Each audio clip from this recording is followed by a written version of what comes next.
Hi everybody, um, this is the first video on my new YouTube channel, and I'm hoping to bring a lot of information to people who want to start or get involved into modelling as a new hobby. The first kit I want to review is Airfix's 1/600 scale HMS Suffolk. This is a kit that I've actually already started, but I haven't actually done an awful lot of work to it, so I can do virtually an in-blocks review. You'll have to just bear with us over the first three parts. But basically the kit I'm building Suffolk from is this one. This is the model of the two-ship kit, which included HMS Manxman, but unfortunately HMS Manxman had already been built about 2 years ago, so I'm now building HMS Suffolk.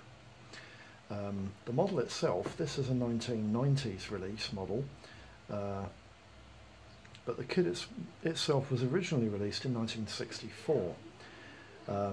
So you can get quite old versions of this on places like eBay and Amazon, and maybe even a few car boot sales and whatnot. And I think the average price that you'll probably pay for this kit second-hand is between £15 and £20. But Airfix have actually re-released this kit in 2011, and there probably will be a few renditions of its last release at around about £12 to £13 mark. I'll just go into the kit itself. We'll open the lid and you can have a look inside it. The kit, as I said, is 1/600 scale, and I've actually started the kit. I haven't actually adhered the deck, but I've actually started by building the two hull sides together, and the deck's been painted, ready to accept the first few parts on the deck before you assemble the deck to the hull. But before we go into the parts, I want to just quickly show you the instruction leaflet. The instruction leaflet for HMS Suffolk on the early kits tended to be of 2 to 3 steps, so they were quite complicated to follow, and there's a lot of work to be done on this kit. It involves 128 parts, all in grey plastic. The kit was never made in anything other than grey plastic. Airfix always made all their warships in grey plastic. And it's relatively well detailed in terms of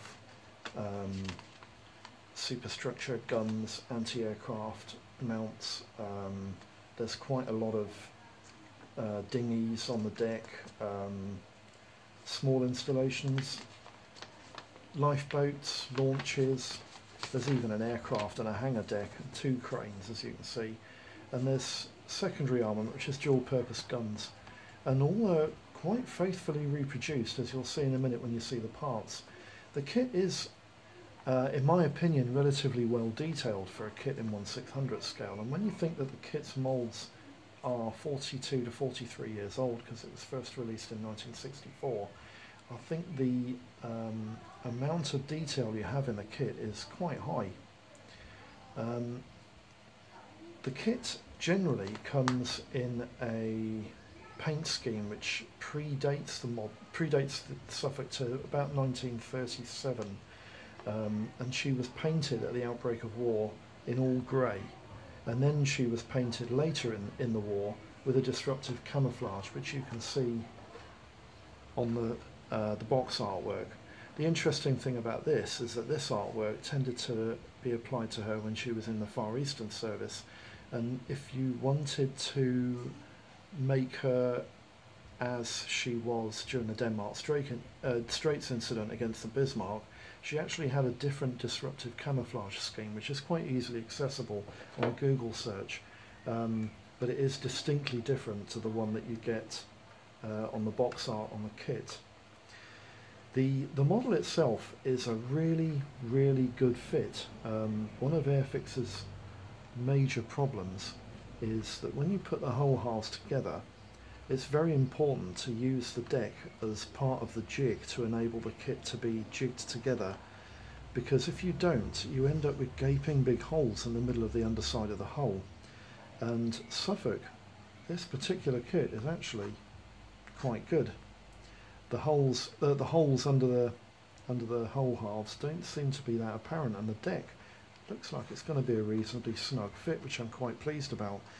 I have heard quite a few reviews of Airfix model kits, especially their warships, as being a bit lackluster in detail, but I must admit Suffolk's detail is quite good.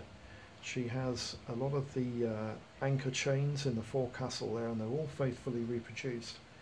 And there's quite a lot of tie-ups, and her deck planking is actually faithfully reproduced. I don't know if you can see it clearly there, but it is faithfully reproduced, and I'm really pleased that that it is that way, and it hasn't lost any of the detail. There's a few steps in the back going into the rear quarter deck there, and there are quite a lot of steps to this ship which need to be followed in a certain order. I tend to build the hull first and then apply all the propeller shafts and mounts and the rudder, and then paint the underside of the hull, so all that is done all at once, and then you can assemble the ship as you like after all that's been done and dusted. Yeah, easy to follow steps. A lot of the parts seem to go, and they're located by the instruction sheet very, very well. And yeah, it looks like it's going to go together to make a nicely detailed, nice kit. And I'll show you the parts here as well, because the parts, in my opinion, when you think that this mould is 42 to 43 years old, in my opinion, these parts are actually quite crisp. Take them out individually so you can see them. That's, as I said, the hull halves. There's even portholes on the side. Plenty of scope there for if you want to go to town and make a nice kit, paint up the portholes and whatnot.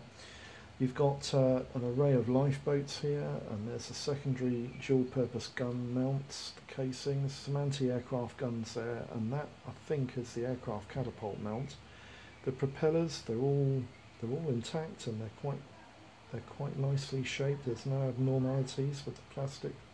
A bit of flash there, but you come to expect that from a kit when the mould's 40 odd years old. That's always going to be an issue. That's half the crane jib there. That's the hangar. This goes towards the rear end of the midship section of the ship. And yeah, there are a few bubbles here which need attention, but there's no sinkholes, which is good. That's your three sets of stack halves, the two masts, the rudder, and that's one of the stands.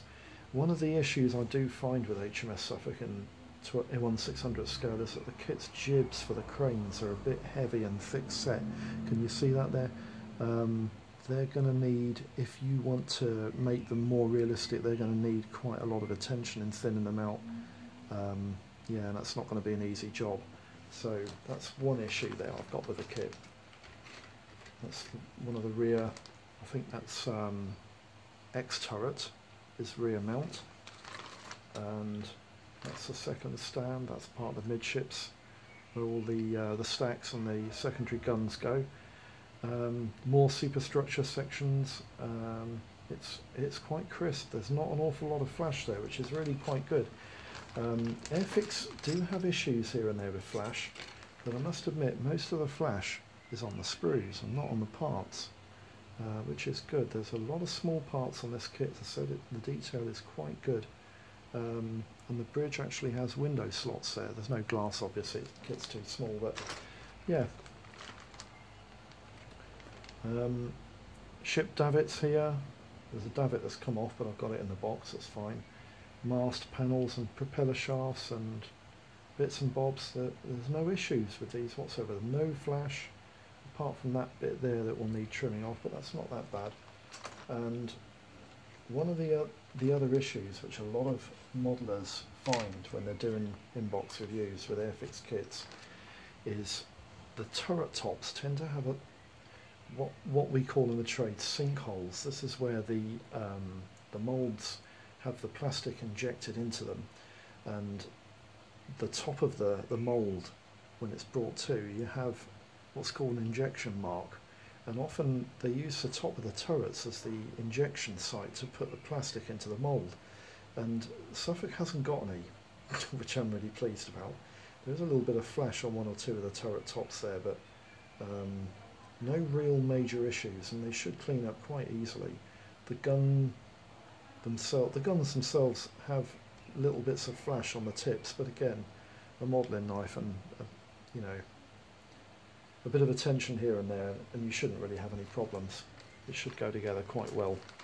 So overall, I think it's a nice looking kit, and for the money I don't think you'll beat the value for money. I think it's a nice size model, and I think it's relatively well detailed, so I'm quite pleased about that. A little bit of technical information just for people who are interested in this kit in terms of